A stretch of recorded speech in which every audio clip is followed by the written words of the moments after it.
دنیا بڑی تیزی سے ترقی کر رہی ہے، اور اسی طرح سے جو غلط عقائد ہیں ان میں بھی ترقی ہو رہی ہے، فراڈ میں بھی ترقی ہو رہی ہے، اور انسان جو غلط راستوں پہ چل رہے ہیں اس میں بھی مسلسل ترقی کر رہا ہے۔ اب اس ترقی یافتہ دور میں ہمیں بھی اس کے مطابق زندگی گزارنے کے لائے عمل اختیار کرنے چاہیے۔ اب دیکھو، فراڈ بہت اونچے درجے کے ہو رہے ہیں یہاں پہ، صرف پاکستان میں نہیں، پوری دنیا میں، کسی ملک کو بھی لے لیں۔ اب وہ میڈیا اس کو ہائی لائٹ نہیں کرتا، ہمیں پتہ نہیں ہوتا، ہمارا میڈیا ہمیں ہائی لائٹ کر رہا ہوتا ہے، ہمیں پتہ ہوتا ہے فلاں فراڈ ہو رہے ہیں، سوشل میڈیا ہائی لائٹ کر رہا ہوتا ہے۔ تو اگر آپ پوری دنیا کے میڈیا کو دیکھیں یا پوری دنیا کے حالات کو دیکھیں تو ہر جگہ فراڈ ہے، بڑے لیول پہ فراڈ، چھوٹے لیول پہ فراڈ، اور فراڈ کے ایسے ایسے طریقے ایجاد ہو گئے ہیں کہ آپ سوچ تک نہیں سکتے کہ یہ معاملات ایسے ہونے ہیں یا ایسے ہو سکتے ہیں۔ اب ایک واقعہ آپ کو سناتا ہوں، یہ 1990-91 کا واقعہ ہے۔ ایک میرا دوست تھا، میں پڑھتا تھا کراچی میں، ٹھیک ہے، کراچی میں ایک ایم جناح روڈ ہے، بڑا مصروف ترین روڈ، بڑی ٹریفک ہوتی ہے، لوگ بڑے ہوتے ہیں، رش لگا ہوتا ہے۔ وہاں پہ ایک سینما ہال تھا، تو سینما ہال پہ وہ فلم دیکھنے کے لیے گیا، اس کے ساتھ ایک اور دوست بھی تھا، دونوں گئے فلم دیکھنے۔ اب فلم کا شو چلنا تھا، آپ سپوز کریں کہ 2 بجے چلنا تھا شو، اس سے پہلے ٹکٹ لے لیا کرتے ہیں، رش ہوتا ہے، ٹکٹ لے کے بندہ اپنے پاس رکھتا ہے، گھومتا پھرتا ہے، ٹائم پورا کرتا ہے، پھر اندر جا کے بیٹھ کے فلم دیکھتا ہے۔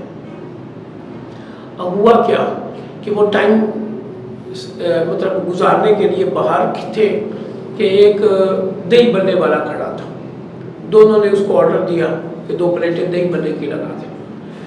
اب رش چونکہ زیادہ تھا، کھڑا انتظار کر رہا ہے کہ ایک کار والے آئے ہیں، کار میں 3 آدمی کار میں سوار تھے، اور کار آ کے بالکل وہ میرا جو دوست تھا اس کے پاس آ کے اس نے بریک لگائی کار نے نا، اور کار کے آگے جو بندہ بیٹھا تھا ڈرائیور سیٹ کے ساتھ والی سیٹ پہ آگے فرنٹ پہ، تو اس نے ایک ایڈریس نکالا، کاغذ پہ کچھ لکھا ہوا تھا، اس نے اس کو اشارہ کیا کہ مجھے بتاؤ کہ یہ ایڈریس پہ ہم نے جانا ہے تو کیسے جائیں، کدھر ہے یہ۔ اب یہ بتانے کے لیے بالکل قریب آیا، اس نے پرچی تھما دی۔ اب جب پرچی تھمائی تو یہ جناب اس کو دیکھ رہا ہے، وہ فلیٹس کا ایک ایڈریس تھا، 1-1.5 کلومیٹر فاصلے پہ وہ تھے فلیٹس۔ ہاں، فلیٹس پہ جانے کے لیے اس نے راستہ سمجھانے کی کوشش کی نا، بھئی سیدھا چلے جائیں، پھر رائٹ مڑیں، پھر لیفٹ مڑیں، پھر ایسے جا کے آبادی کے اندر فلیٹس تھے۔ ابھی یہ ایڈریس سمجھا ہی رہا ہے کہ پچھلے آدمی میں آواز دی کہ سنو، بڑی غصے والی انداز میں، سنو۔ اب اس نے جب پیچھے دیکھا تو اس نے پسٹل نکالا ہوا تھا، اور اس انداز میں کہ وہ کار کے باہر بھی پسٹل نہیں ہو رہا تھا، کار کے اندر ہی تھا، سیٹ والی سائڈ پہ نیچے کی طرف، اور وہ اس کی طرف تان کے کہہ رہے ہیں چپ کر کے پیچھے بیٹھ جاؤ، ہمیں اس ایڈریس پہ لے جاؤ ورنہ میں تجھے شوٹ کر دوں گا۔ اب یہ بیچارہ ایک دم ہکا بکا رہ گیا کہ یہ کیا ہوا ہے میرے ساتھ۔ اب اگر دوڑتا ہے تو اس نے کہا میں شوٹ کر دوں گا، یعنی دوڑے گا پھر بھی گولی چلا دوں گا، اگر بیٹھ جائے گا تو پھر ٹھیک ہے۔ اب یہ نہ چاہتے ہوئے بھی کہہ رہے میں کانپ رہا تھا، اور ایک دم خوف ستاری ہو گیا۔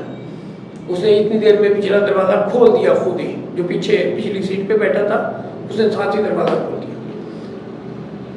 اب کہتا ہے مجھے سمجھ نہیں آ رہی تھی کہ میں کیا کروں، بھاگا بھی نہیں، پھر چپ کر کے میں بیٹھ گیا ان کے ساتھ پیچھے۔ اس نے دروازہ بند کیا اور ڈرائیور نے گاڑی چلا دی، اور میرے دوست کو پتہ بھی نہیں ہے کہ وہ کدھر گیا، اتنا رش تھا، اور یہ گاڑی میں بیٹھ کے نا گاڑی والے نے گاڑی چلا دی اور اسی طرف جا رہا ہے۔ کہتا ہے آپ بتاؤ کدھر جانا ہے؟ اس نے کہا جی ایسے جانا ہے، ایسے جانا ہے۔ اور وہ جو پچھلا بیٹھا تھا نا اس نے کہا ایسا کرو کہ ہمیں پتہ ہے ایڈریس کا، یہ پسٹل پکڑو، اس میں گولیاں لوڈ ہیں، 2 یا 3 گولیاں چڑھی ہوئی ہیں چیمبر میں، 1 گولی چڑھی ہوئی ہے، باقی پیچھے ہے، 25 نمبر فلیٹ ہے، آپ نے کیا کرنا ہے کہ یہ پسٹل پکڑو اور اس 25 نمبر فلیٹ کے سامنے جا کے دستک دو گے. تم جب دستک دو گے تو اندر سے ایک آدمی آئے گا. نہ تو اس کی عمر بہت زیادہ ہوگی نہ بہت کم ہوگی، یعنی 35-40 سال کے راؤنڈ اباؤٹ اس کی عمر ہے.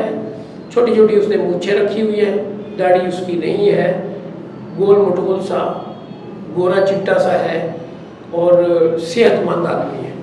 وہ اندر سے اکیلا ہے، اس وقت فلیٹ میں وہ اکیلا ہے. وہ اندر سے نکلے گا، جیسے وہ نکلے آپ نے اس کو شوٹ کر دینا ہے. یہ 2-3 گولیاں اس میں پیوست کر دینی ہے، مار دینی ہے اس کو، اور ایک سر پہ مارنی ہے، ایک پیٹ پہ مارنی ہے، ایک سینے میں مارنی ہے، دل والی سائڈ پہ. بس تیرا کام ختم. اگر نہیں کرے گا تو ہم تمہیں چھوڑیں گے نہیں، ہم تجھے اسی طرح سے مار دیں گے. اب یہ کانپنے لگا، کانپ رہا ہے، کہہ رہا ہے مجھ سے تو کلمہ پڑھا نہیں جا رہا، آیت الکرسی پڑھنا جا تو وہ نہیں پڑھی جا رہی. عجیب کیفیت ہو گئی مجھ پہ. کہتا ہے میں نے کبھی پسٹل نہیں چلایا. اس نے پیچھے سے ایک پسٹل کو دستہ مارا مجھے کمر میں.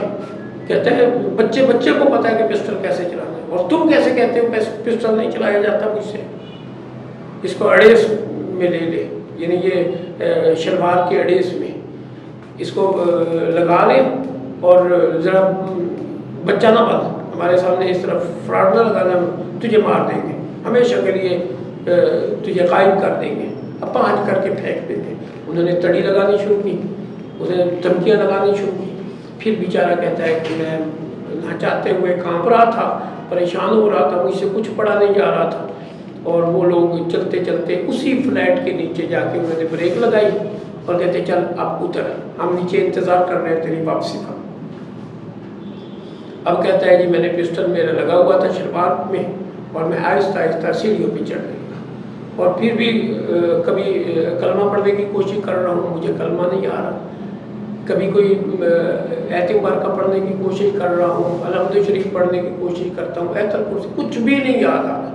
اور یہ اسی طرح ہوگا جب موت بندے کو آئے گی، سکرات لگتا ہے، موت کا عمل شروع ہو جاتا ہے، تو مشکل ہو جاتا ہے کلمہ پڑھنا بھی. اس لیے زندگی کو اس طرح مطلب زندگی کو گزارو کہ کلمہ پڑھنا آسان ہو جائے. اور یہی حالت ہو جاتی ہے، بندہ ڈر کے مارے ایک دم اس کو کچھ خبر نہیں ہوتی، کچھ سمجھ نہیں آ رہا ہوتا میں کیا کروں. کہتا ہے میں سیڑھیوں پہ چڑھنا شروع کیا، اور جب سیڑھیاں چڑھ کے پہلی منزل سے اوپر سے دیکھا تو گاڑی والے کھڑے تھے، وہی کار والے کھڑے تھے، انتظار میرا کر رہے تھے. تو مجھ سے چلا نہیں جا رہا تھا، بڑی مشکل سے ایک قدم میرا منوبس نہیں ہو رہا تھا. بہرحال چلتے چلتے دوسری منزل پہ پہنچا، وہاں سے پھر میں نے دیکھا تو وہی گاڑی کھڑی ہے. پھر آہستہ آہستہ چڑھتے تیسری منزل سائڈ پہ میں نے دیکھا تو وہ اب نہیں کھڑی، پولیس والوں کی کھڑی ہے، اور ایک پولیس والا اتر کے نیچے انتظار کر رہا ہے. ایسے پلاننگ ہوتی ہے ان بے غیرتوں کی، ان لوگوں کی اس طرح سے ایک گٹھ جوڑ بنا ہوتا ہے. حیران کر دینے والی بات اس نے کیا تو میرے رونگٹے کھڑے ہو گئے بات سن کے بھی. اب یہ پلاننگ کیا تھی، یا ایک قدرتی ایک معاملہ تھا، یا کیا سسٹم تھا، کوئی سمجھ نہیں آئی. یا گاڑی گزرتے ہلکی سی بریک لگائی پولیس والوں نے. برل کہتا ہے میں تیسری منزل پہ جب میں نے دیکھا پولیس والے ہیں نیچے اسی جگہ کھڑے ہیں اور وہ گاڑی نہیں ہے. پھر مجھے تھوڑا سا حوصلہ ہوا کہ چلو وہ تو چلے گئے جن کو پتا ہے کہ میرے پاس پسٹل ہے. پھر چوتھی منزل پہ پہنچا، اور ہر فلیٹ پہ نا کراچی میں، بلکہ ہر جگہ یہی ہوتا ہے، ہر فلیٹ کے سامنے ایک ڈسٹ بن پڑی ہوتی ہے، گھر کا پورا کوڑا وغیرہ اس ڈسٹ بن میں ڈالتے ہیں.